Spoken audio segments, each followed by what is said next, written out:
Luc, chapitre 17.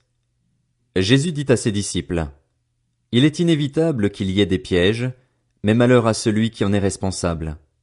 Il vaudrait mieux pour lui qu'on attache à son cou une meule de moulin et qu'on le jette à la mer, plutôt qu'il ne fasse trébucher un seul de ses petits. Faites bien attention à vous-même. Si ton frère a péché contre toi, reprends-le et, s'il reconnaît ses torts, pardonne-lui. S'il a péché contre toi 7 fois dans une journée et que 7 fois dans la journée il revienne vers toi et dise « J'ai eu tort », tu lui pardonneras. Les apôtres dirent au Seigneur « Augmente notre foi ». Le Seigneur dit « Si vous aviez de la foi comme une graine de moutarde, vous diriez à ce mûrier « Déracine-toi et va te planter dans la mer », et il vous obéirait. Si l'un de vous a un esclave qui laboure ou garde les troupeaux, lui dira-t-il, à son retour des champs, Viens tout de suite te mettre à table.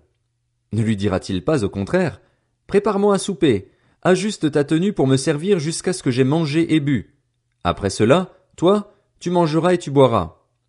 A-t-il de la reconnaissance envers cet esclave parce qu'il a fait ce qui lui était ordonné? Je ne pense pas. Vous de même, quand vous avez fait tout ce qui vous a été ordonné, dites, Nous sommes des serviteurs inutiles, nous avons fait ce que nous devions faire. Alors qu'il se rendait à Jérusalem, Jésus passa entre la Samarie et la Galilée. Comme il entrait dans un village, 10 lépreux vinrent à sa rencontre. Ils se tinrent à distance et se mirent à lui dire, Jésus, Maître, aie pitié de nous.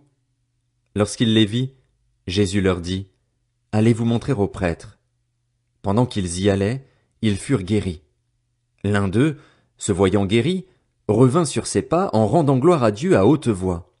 Il tomba le visage contre terre aux pieds de Jésus et le remercia. C'était un Samaritain. Jésus prit la parole et dit, Les 10 n'ont-ils pas été guéris? Et les 9 autres, où sont-ils? Ne s'est-il trouvé que cet étranger pour revenir et rendre gloire à Dieu? Puis il lui dit, Lève-toi, vas-y, ta foi t'a sauvé. Les pharisiens demandèrent à Jésus quand viendrait le royaume de Dieu.